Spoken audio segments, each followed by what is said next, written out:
I was at Marketing Impact Academy last week, and the main thing that Shalene drove into us, which we will get to over the next couple weeks as I share more and more of my notes and more of my training with you, is the idea of building a list. What does that mean and what is its significance?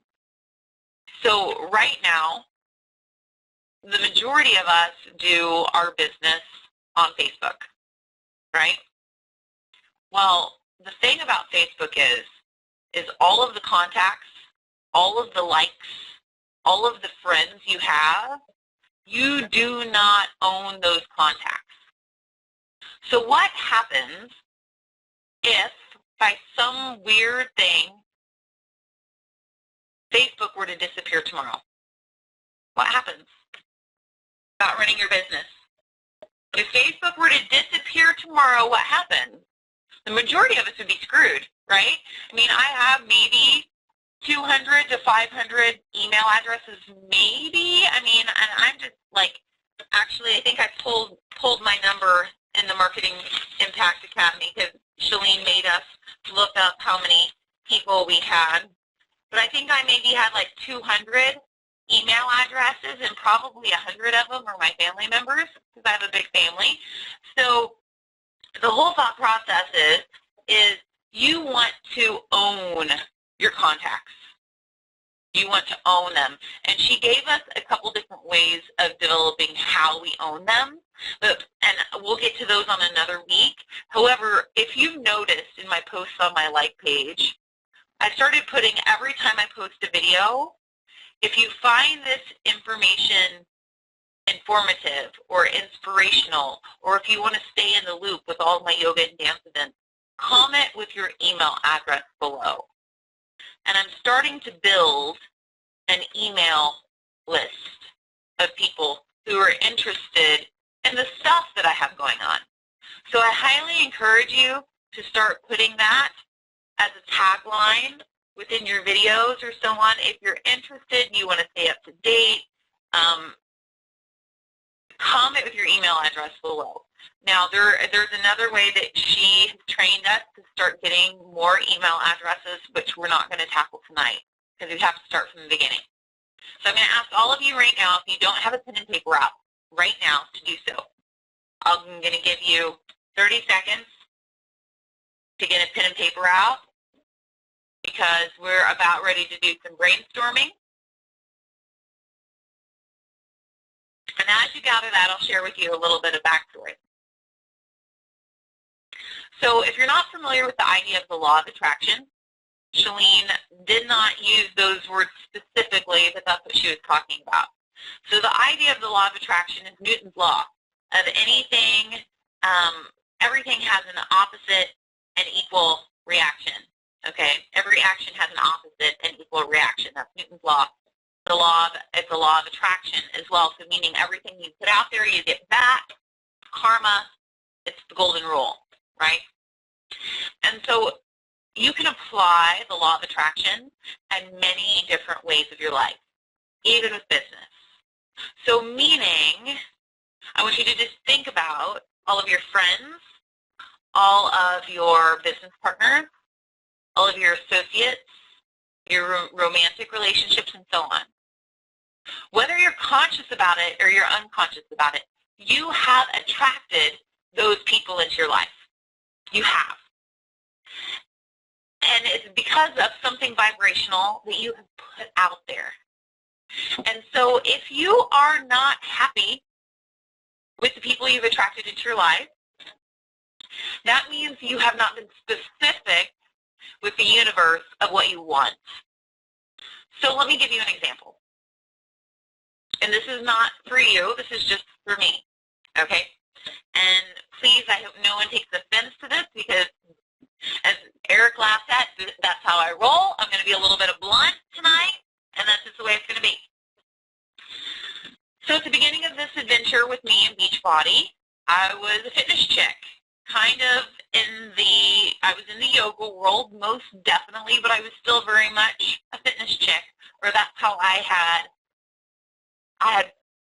positioned myself as. And so the majority of the people who were coming into my life and who were coaches on my team and who were customers within my organization were all just fitness people, and which is fine. There's nothing wrong with that, okay? However, as I've evolved, I've realized that that's not really who I am. So I think I was sharing with Brian this past week, I'm too hippy-dippy to be just a fitness chick. I am, you know, I'm not into the same typical stuff. It's just the fitness people are. It's just me.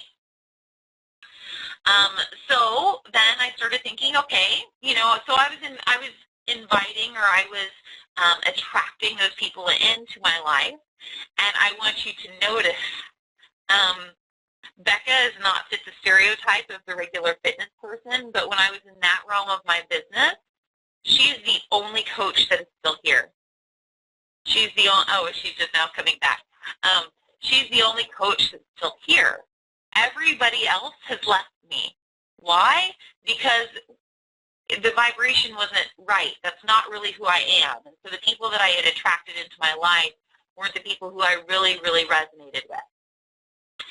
So the next thing I thought, okay, well, fitness isn't my thing. I'm more of a hippie, right? So I start like putting, well, okay, let me rewind, pause.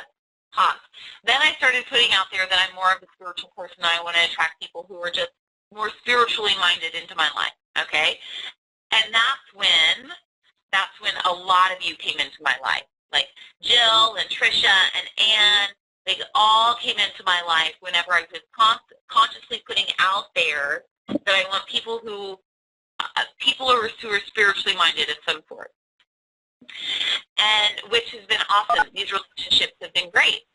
However, as I started to get more and more authentic with myself and realizing how much of a hippie I am, I started realizing, okay, I want to attract more hippies into my life because we speak more of the same language, okay? And so I started putting that out there. But then I realized, and again, I'm a hippie myself, but I've realized I'm not a complete hippie. I'm what Jacob's old friend Travis called a yuppie hippie, right? I'm not completely granola. I'm not completely granola because I'm way too more like obsessive, I'm too much obsessive compulsive, like get her done type personality to be a total like hippie, right? Okay, I'm just not that quite that much of a hippie. And so I'm like, so really through Shalene's training, I realized that I need to be more specific about really what I want. So I'm going to take you guys through the brainstorm right now of what I've gone through, and that's what we're really going to do tonight, is we're going to figure out what type of person you want to attract into your life so you even know. Because if you don't have a crystal clear image, you're going to be like me. You're going to be like, oh, I kind of attract the fitness people. Oh, I kind of attract the spiritual people. Oh, I attract the hippies. Oh, but no, I want the hippies. I don't want the hippies. I want the yippies. I want you to have more of a mindset of what you want. So, your perfect customer. Okay, so what is your perfect customer? So I want you to answer the following questions about your perfect customer and write down this question, and then I'll give you a couple seconds to answer your own question. Where do they live?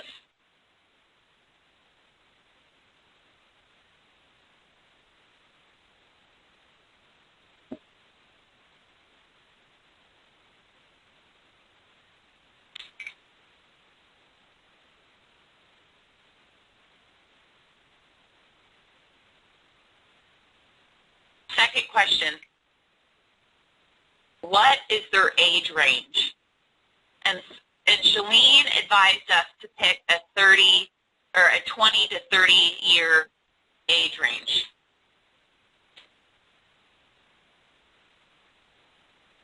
And no, there's nothing wrong with being specific.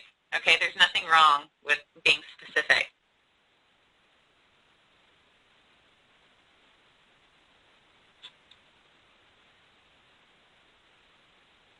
What is their marital status? Do you care?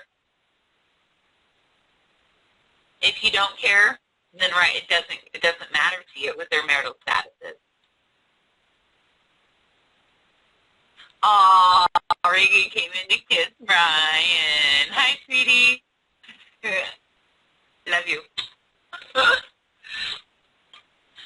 Do they have kids? Does it matter to you? Yes or no? Do you want them to have kids?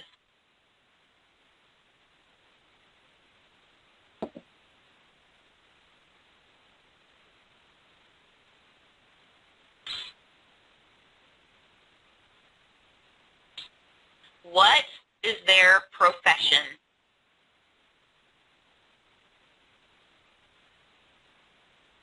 Like I realized through this brainstorm, my ideal customer is not a fitness person. So it's okay if yours is, but are they?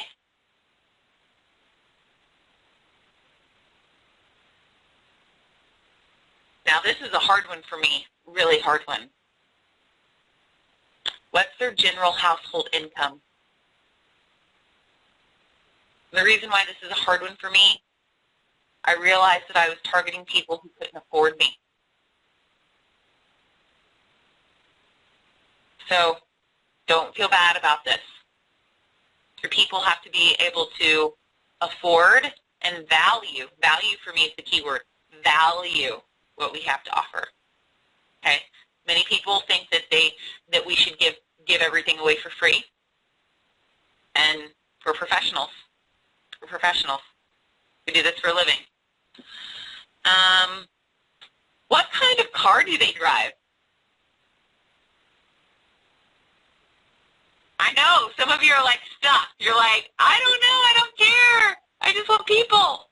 No, you need to be specific. Otherwise, you're going to be attracting the wrong people. You are not for everyone. That's a hard thing to grasp.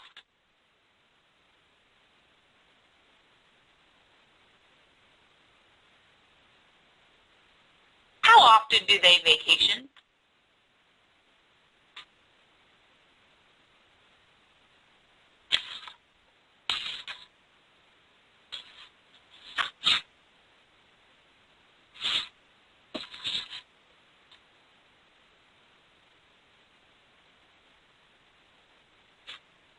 What are their likes, interests, and hobbies?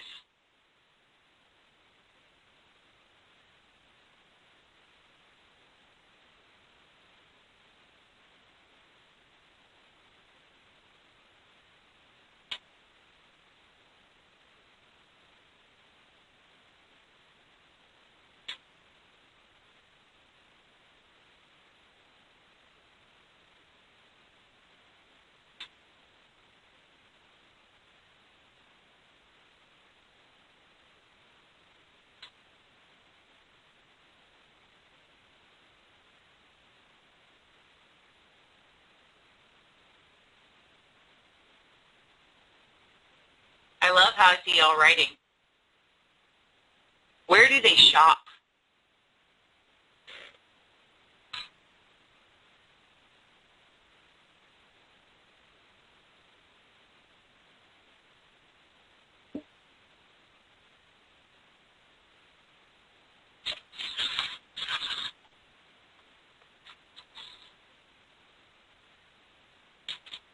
What do they eat?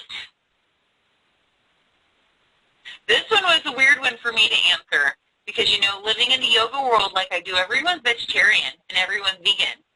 And I tried it, you know, with the Ultimate Reset. I went vegan for 21 days and lost 18 pounds in 21 days.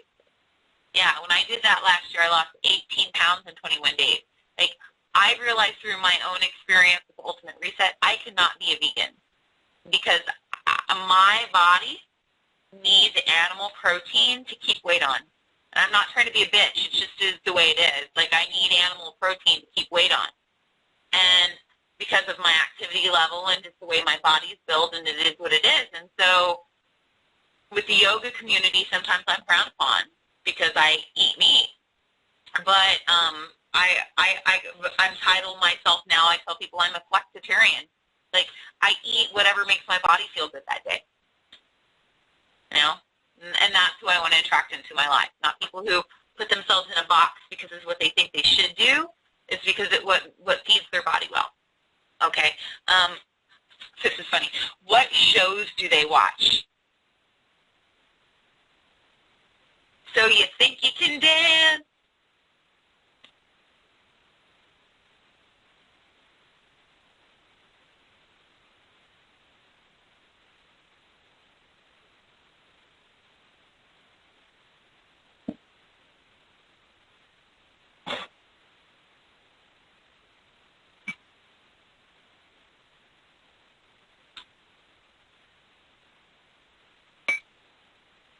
What magazines do they read?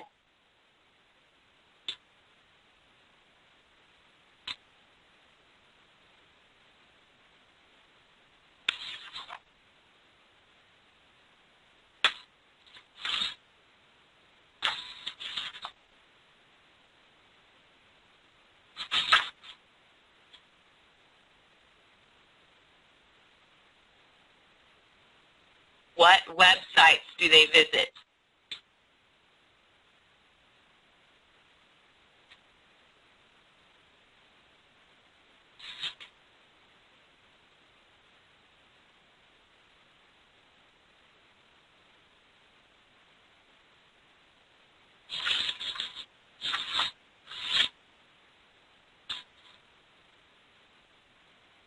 And lastly, Jill, we kind of covered this one last night on the VIP call, but this is about people. So who do you not want to attract? Not what don't you want, but who do you not want to attract? It's funny. Once I gave myself the permission to identify these people, it became clear. Before, I thought that I was being like a bad person, or I was being judgmental, or I was judging myself for not wanting particular people into my life. So let go. No one else has to see this except for you.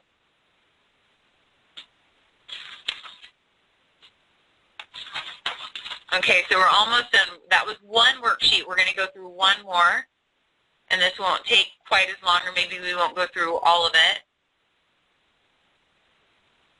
Okay, so this one says, to magnetically attract people that you want to work with, you must clearly define who you are and what you're about. Your brand is not a color or logo. What makes your business special is you and your story. Answer the questions below to identify your brand and your avatar. Your avatar is like your ideal person you want to work with, right? Okay, so what unique childhood or youth experiences might be driving your passion, competitiveness, or purpose? So I'm going to repeat that. What unique childhood youth experiences might be driving your passion, competitiveness, and or purpose? I'm going to say it one more time. What unique childhood or youth experience might be driving your passion, competitiveness, and or purpose? And again, I'm going to share you mine, and you don't have to, you can write, okay, you don't have to listen to me, but this is not for you, this is for me, just so you kind of have an idea. This is how Shalene works too. She's always giving us examples from her personal experience just to help you see yourself and others. But for me, I had obese grandmas and family members who, my grandma had heart disease, my dad's mom had heart disease and diabetes, and my other grandma was so obese, she had had her knees replaced so many times by the time I was like 5 or 6 years old that, I mean, she couldn't walk. Like, I never knew my grandma to walk without a walker, and that was because she was so obese that her knees couldn't hardly stand it. also I wrote here, this probably isn't very nice, but it's how I roll. My best friend growing up, she had an obese mom, and her mom was always angry. Always angry. And I don't know if it was because she was sad, she was depressed, she didn't feel good about herself, but she was very angry all the time and yelled a lot. And that really affected me. Let's see. I was always in talent shows as a kid, so that probably affected my purpose and my competitiveness as far as entertaining and so on, and being center stage. So those, again, these are all my experiences. They don't have to be yours. Okay. So next question. What is one thing about you that you would say is a different perspective or approach to what you do versus what other people do in your industry? So I'll say it 2 more times. What is one thing about you that you would say is a different perspective or approach to what you do versus what other people in your industry do? So what makes you different than what other people in your industry do?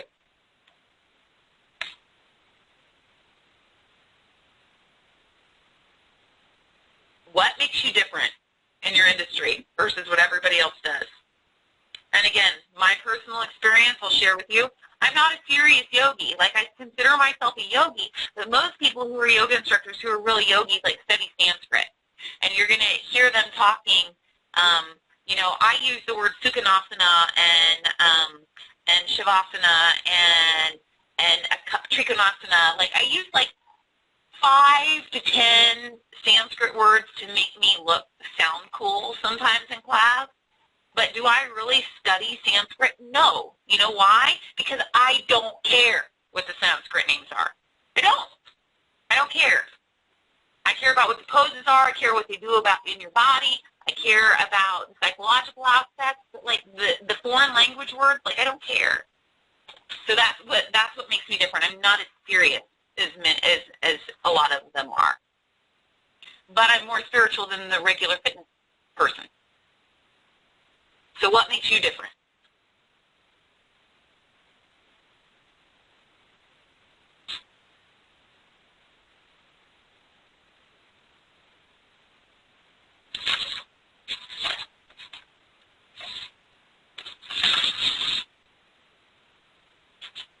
What separates you in the way you approach your business or work?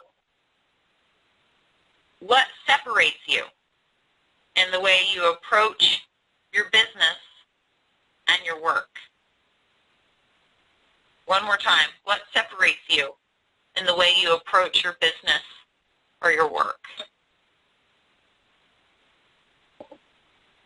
I don't know if this makes me different from everybody else, but I'm kind of in the mindset now, whether it be with my customers or whether it be with my coaches on my team, that, if you really ask for my help, I'll give it to you. But if I ask you if you're doing personal development and you tell me no, you're not going to get nearly as much as my time and my energy. You're just not. Because I know that that's the big missing key for most people is the personal development. And if you're not willing to do the work on yourself, then I'm not going to waste my time and my energy. Because I've wasted a lot of time and energy on people who didn't really care to do the work.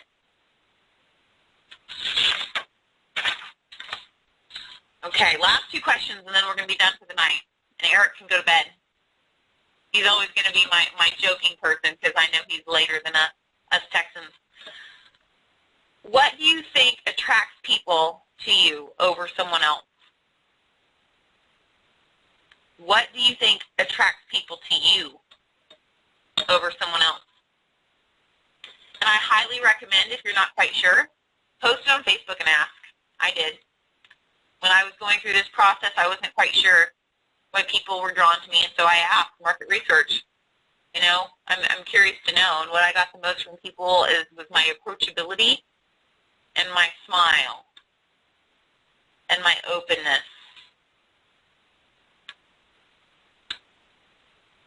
So what makes people people be attracted to you.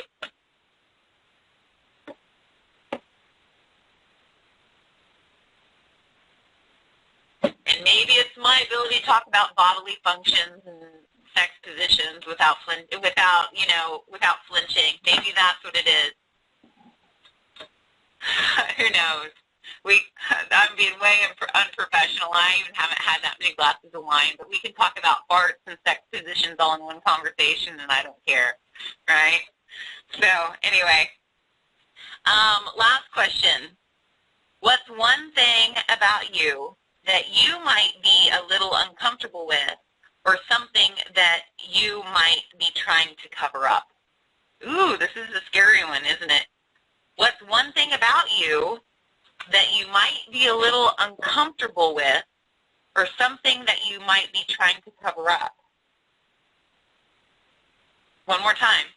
What's one thing about you that you might be a little uncomfortable with, or something that you might be trying to cover up?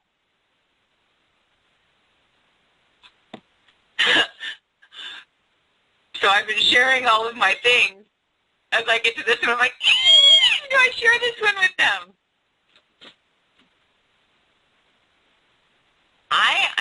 I'm a yogi, but I have my vices. Sometimes I'm afraid to share that with people, I have my addictions, I have my vices. I'm not that yogi who goes and meditates myself to sleep at night. I wish I said I was. But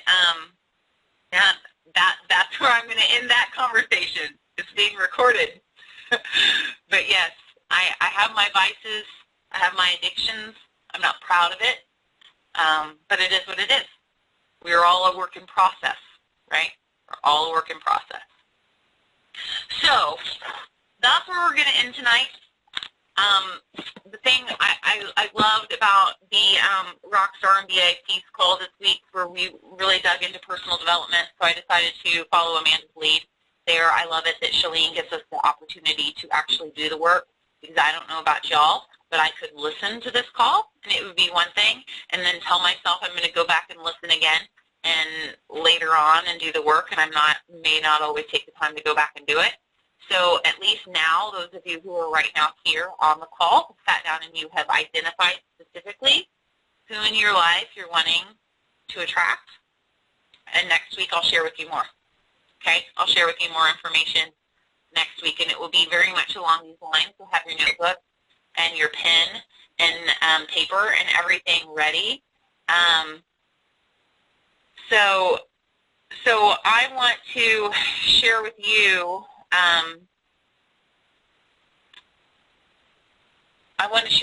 that next week I will be in Illinois, but we will be having another call. I will be hosting it from my parents' office, so I'll see you guys then. But let me end with you a quote from the night, from Yogi T. Life is a gift. Experience is the beauty.